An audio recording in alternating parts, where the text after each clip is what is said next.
పిల్లలకు బసవపుణ్య అని సుందరయ్య గారని ఉదయం అని సిపిఎం పార్టీ నాయకులే కాకుండా బయట సమాజాన్ని ప్రభావితం చేసిన ఒక గొప్ప నాయకులు గుర్తిస్తూ వాళ్ళ స్ఫూర్తి కొనసాగాలనుకున్నాను. ప్రతిసారి ప్రతి సందర్భం అట్లా కొనసాగాలి. నేను కూడా ఆనాడు భగత్ సింగ్ గారు అర్జునటువంటి అజయ్ కుమార్ పేరు మీద మా నాన్న నాకు అజయ్ కుమార్ పేరు వచ్చింది.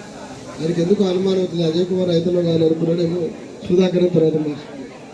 సో ఆ ప్రకారం అయితే అదృష్టవంతులు మా బసవపుణ్య గారి సుందరాన్ని నేను అనుకుంటా ఉన్నా. అజయ్ కుమార్ గౌడ చాలా కన్నా రిజిస్టర్ కూడా అట్లాగే ఉండేది. తర్వాత మా నాన్న కనిపించింది, పర్వాలేదు అజయ్ కుమార్ వీటితో పాటు ఉన్నటువంటి కుటుంబం శాంతసేన గారితో నేను చాలా క్లోజ్గా ఉంటుంది, కలిసి ఉండేది. సో ఈ was very happy with that. So time అట్లా ఉంటుంది ఒక్కొక్కసారి. ఎంతమంది అనేది మరొకసారి గుర్తు చేస్తా ఉన్నా. ఇంటలెక్చువల్ క్యాలిబర్ అనేది ఎందుకంటే స్పష్టంగా అన్నట్టు ఆయన చైతన్యము సాధారణంగా పార్థివ దేహము హాస్పిటల్ తరలించిండ్రు, మెడికల్ కాలేజ్కి ఇచ్చిండ్రు అనేటువంటి పెద్ద నాయకుల గురించి మాట్లాడుకుంటాము. ఈ మధ్యకాలంలో సీతారాం యెచూరి గురించి మీరందరూ మనం వారికి అంతిమ సంస్కారం లోపల కూడా చివరికి మెడికల్ కాలేజీ ఏఎంఎస్కి అప్పచెప్పినప్పుడు కూడా అక్కడ నుండి డాక్టర్స్ అందరూ కూడా తల వంచి సైనిక వందనం చేసినంత గౌరవంగా వారికి చివరి వీడుకోలు ఇవ్వడం జరిగింది.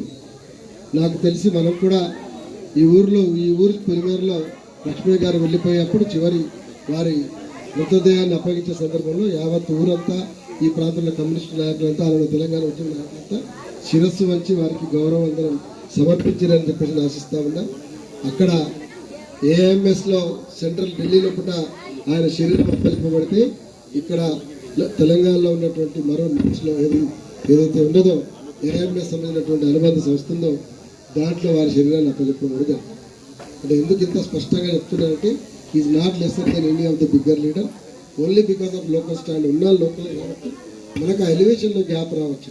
అంత మాత్రం చేత ఎప్పటికి కూడా మన యొక్క స్థాయి కానీ మనం సమాజంలో చూపిన ప్రభావం కానీ తగ్గదుగాక తగ్గదని చెప్పే ఒక అంశాన్ని మాత్రం గుర్తు చేస్తూ ఒక అద్భుతమైన నాయకుడిని సరే సంపూర్ణంగా బతికిన వారు ఇంకా ఆరోగ్యంగా కొద్ది కాలం నడవాల్సి కానీ ఒక సందర్భం ఉంటుంది. ఇవాళ రేపు మనందరం గమనిస్తా ఉన్నాము.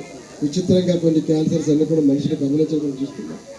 అట్లా రకరకాలైనటువంటి అంశాల ప్రభావంతో కూడా చాలామంది మధ్యలో మనం చాలామంది కామెంట్స్ మీద ఉంటాం. నిజంగా కూడా సీతారాం యెచూరి గారు కూడా ఇంకా చాలా కాలం పుట్టాల్సి ఇట్లా అయినప్పటికీ కూడా వారి యొక్క సర్వీస్ ఏదైతుందో ప్రజలతో అనుబంధం ఉందో 100% వాళ్ళు చిరంజీవులు చేస్తుంది. కాబట్టి పిలిచి గొడవడం అమరవీరులకు జోహార్లు అంటాం. అట్లాంటి గొప్ప భాగ్యాన్ని నోచుకున్నటువంటి వాళ్ళల్లో ఆయన ఉన్నందుకు మనకు కూడా స్ఫూర్తివంతం అని చెప్పి తెలియజేస్తూ వారికి